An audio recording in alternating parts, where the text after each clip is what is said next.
Liberal elitists have spent the last 24 hours in artificial outrage over President Trump's address to the Boy Scouts at their National Jamboree.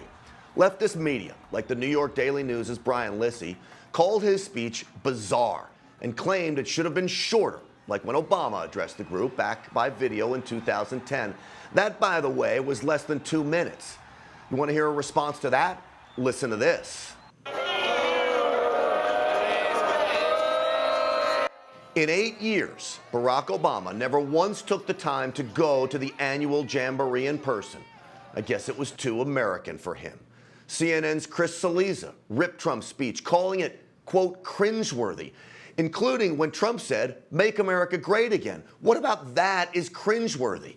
MSNBC's Stephanie Ruhle actually said this: Trump owes the Boy Scouts an apology. What? It's MSNBC that should be apologizing to our nation. I actually don't know what those reporters were watching. I do know there's an obvious agenda to take down President Trump and make him look bad in the eyes of their very few viewers.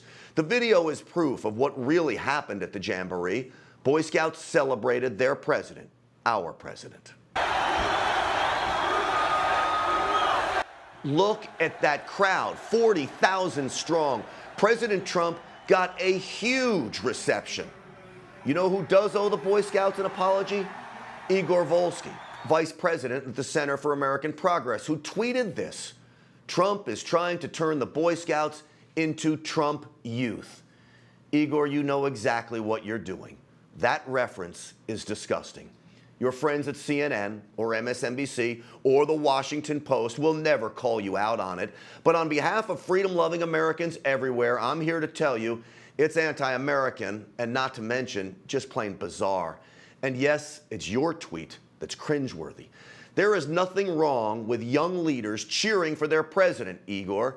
You owe the Boy Scouts an apology. And you owe it to yourself to pick up a history book. You run an organization on a mission to dramatically reduce the number of guns available to law-abiding Americans. So before you spew nonsense like, quote, "my freedom doesn't need a gun," I suggest you educate yourself about what happens to freedom when the right to bear arms is stripped away.